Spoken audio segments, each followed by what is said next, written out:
Alors, nous avons vu déjà qu'est-ce que ça veut dire la lune en astro. Quelles sont les conséquences de ne pas s'en occuper? L'importance qu'elle a dans le thème d'une personne. Je t'ai déjà dit tout ça. Je t'ai également raconté qu'est-ce qui se passe quand ta lune, elle pète un câble parce que tu n'es pas en train de t'occuper de tes besoins. Tu te rappelles l'exemple avec le bébé qui braille et tout ça. Bon, si tu ne sais pas de quoi je te parle, je vais te mettre les liens ici en bas. Nous avons vu également les différents types de lune par leur polarité, par la modalité et par élément. Après, nous avons joué aussi un peu avec les lunes par modalité et par élément, les lunes par élément et par modalité. Et aujourd'hui, je viens te présenter les lunes du zodiaque entier. Donc, par signe du zodiaque, les 12 lunes du zodiaque. Donc, juste un petit récap avant de commencer. Sommes-nous bien d'accord que la lune nous ramène à nos besoins? Et quand je parle de besoins, je ne parle pas de besoins physiologiques. On les a tous, c'est un fait. Moi, je ne peux pas vivre si je ne respire pas. Je peux survivre quelques peu d'heures si je ne bois pas d'eau. Encore un peu plus si je ne mange pas et si je ne dors pas, mais je ne vais pas être bien. Mon corps a besoin de toutes ces choses-là. Et ça, c'est quelque chose qu'on a tous compris. Et plus ou moins, on se porte pas mal là-dessus. On se nourrit régulièrement, on dort régulièrement, on boit régulièrement, etc. Et on respire, j'espère pour toi, très régulièrement. Le problème est que on ne se pose pas des questions importantes comme quels sont mes besoins autres que mes besoins physiologiques. Et on a tendance à mélanger qu'est-ce que c'est un besoin et qu'est-ce que c'est un désir ou une envie. On se dit qu'on est peut-être un peu trop capricieux.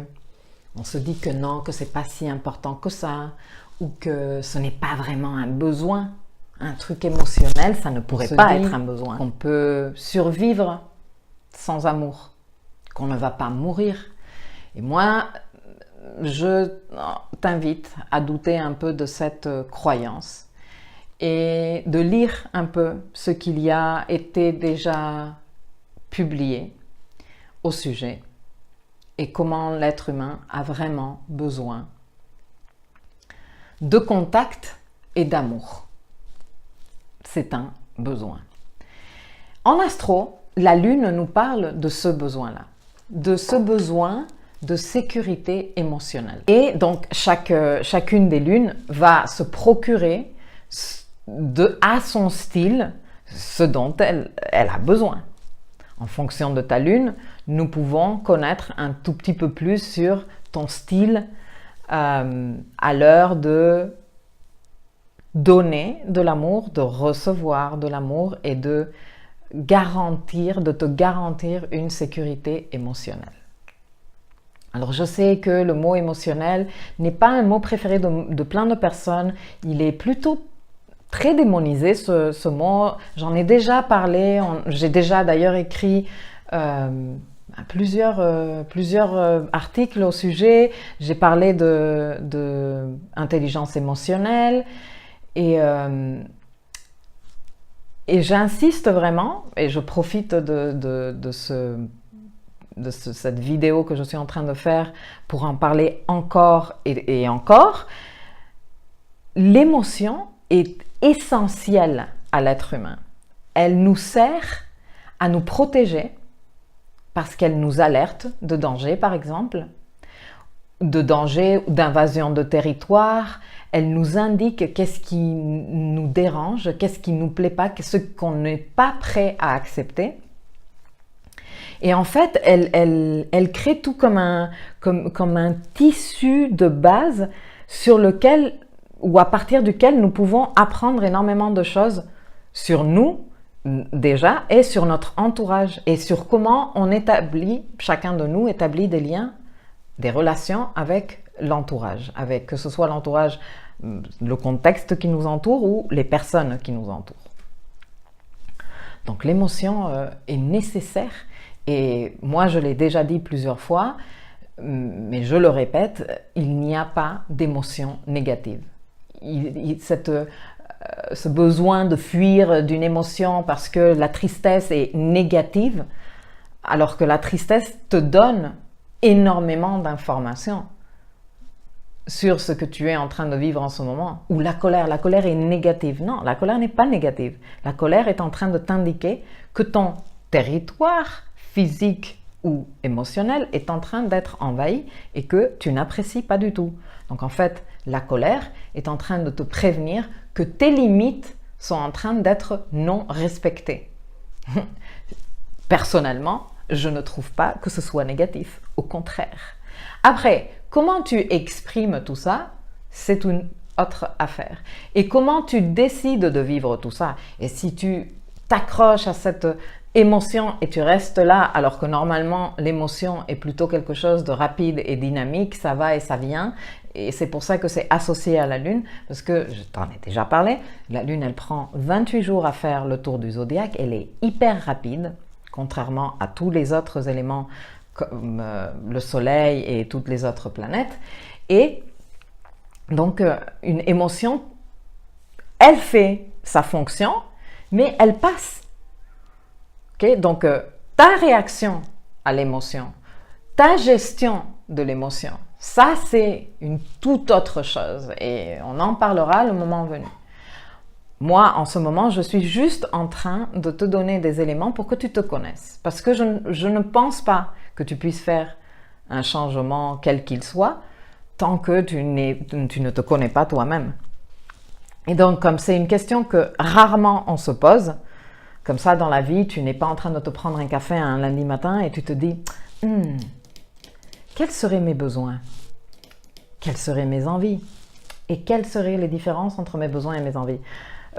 On ne se pose pas ces questions malheureusement. On se pose ces questions quand on a abouti à une situation où on est obligé de se poser la question. Mais d'habitude, c'est pas une question qu'on se pose. Donc bref, chacune des lunes, par rapport à son emplacement dans les signes du zodiaque, a un style de chercher une sécurité émotionnelle.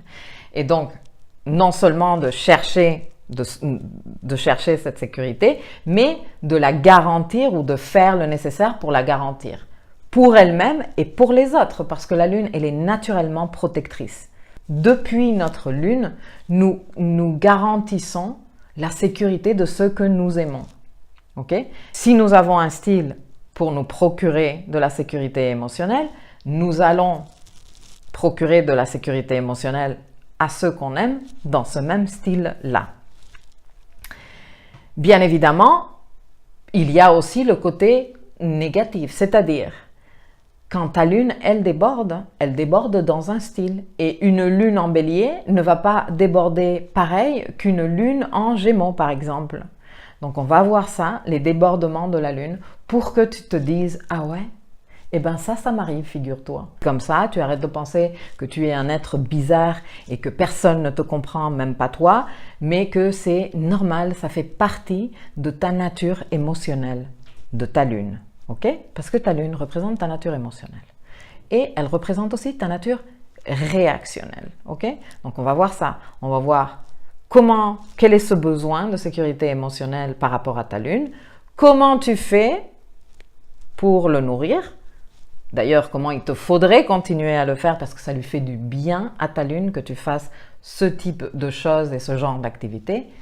Qu'est-ce qui se passe quand tu ne t'occupes pas de ta lune comme tu es censé t'en occuper, puisque c'est tes besoins et que donc c'est ton obligation de t'en occuper, et aussi comment ta lune te tyrannise.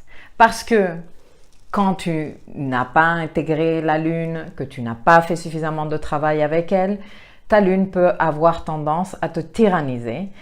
Et donc, au lieu d'utiliser ta lune à ton avantage, tu subis ta lune. Donc, je vais te donner ces clés-là aussi pour que tu sois là un peu aux aguets, tu dis « Ah non, là c'est ma lune qui essaye de me tyranniser » et donc que tu puisses faire le nécessaire pour remettre de l'ordre là-dedans et que tu récupères ta vie. Parce que ce bébé brailleur, eh ben, toi tu as la main dessus, je te le dis, bien évidemment. Et ça, c'est le disclaimer qu'il faudrait que par défaut, il faudrait que je me fasse un clip pour l'insérer dans tous mes audios et dans toutes mes vidéos. Ici, on parle de la lune en tant que ta nature émotionnelle, tes besoins de sécurité émotionnelle. La lune peut se lire sur un thème de un tas de façons différentes. Je t'en ai un peu parlé dans les articles antérieurs. Okay? Et bien évidemment, une chose, c'est où se trouve ta lune, l'emplacement de ta lune par rapport au signe où elle se trouve, par rapport à la maison où elle se trouve, par rapport au contact, aux conversations ou aux aspects, si tu veux, en astro on les appelle comme ça, qu'elle a avec les autres éléments et planètes de ton thème. Donc, bon, ça reste juste encore une petite fenêtre sur la compréhension de ta lune. Mais comme je te dis, je ne peux pas te parler de tout en même temps, c'est pas possible. Sauf que j'ai besoin, vraiment, je tiens à te rappeler que ton thème doit se considérer comme une globalité. Nous, on découvre, c'est comme si moi j'avais une lampe torche et que je mettais de la lumière dans certains aspects. Mais ne reste pas accroché exclusivement là-dessus. Prends-le comme une partie de toi, comme un morceau de ce puzzle et peu à peu on va découvrir toutes les autres. Ne reste pas genre « Ah bon, je suis comme ça et c'est bon, c'est fini ». Non. Il faut savoir, pour que ta lune soit apaisée, soit un joli bébé tranquille, tu n'es pas obligé de lui donner constamment ce dont elle a besoin. Tu as juste besoin de le lui donner régulièrement. Tu sais, il faut que tu t'imagines ta lune comme un personnage de jeu vidéo. Et tu vois, les personnages de jeux vidéo, ils ont une petite barre d'énergie, tu vois, qui est verticale ou horizontale. Bon, tout dépend du jeu. Et au fur et à mesure qu'ils se plaignent des claques des méchants, eh ben, l'énergie, ou qu'ils se battent ou quoi que ce soit, eh ben, l'énergie diminue. Et après, il faut aller trouver des potions magiques ou de la nourriture ou de quoi que ce soit pour recharger cette énergie-là. Bon, ben, ta lune, c'est pareil. Ta lune, si elle est bien chargée comme il faut, elle va être plus tolérante par rapport à certaines situations qui ne lui correspondent pas forcément. Tu vois, on va voir tout à l'heure quand on parle des lunes en particulier, quelles sont les situations qui ne leur conviennent pas. Mais si tu abuses et que tu abuses et que tu abuses de soumettre ta lune à des situations qui ne la conviennent pas et puis tu ne fais rien pour re-remplir la barre d'énergie, c'est là qu'elle pète un câble, la lune. Tu vois ce que je veux dire? Et donc, c'est pas la lune qui pète un câble. Hein. Je te rappelle que c'est toi qui pète un câble. Et après, tu es dans cette histoire émotionnelle que tu n'aimes pas, que tu ne te comprends pas du tout, où tu te sens hyper réactionnel à absolument tout ce qui t'arrive, et tu te dis, c'est les hormones, ou je ne sais pas exactement qu'est-ce que c'est. Eh bien, moi, je pense que l'astro apporte une réponse assez intéressante là-dessus.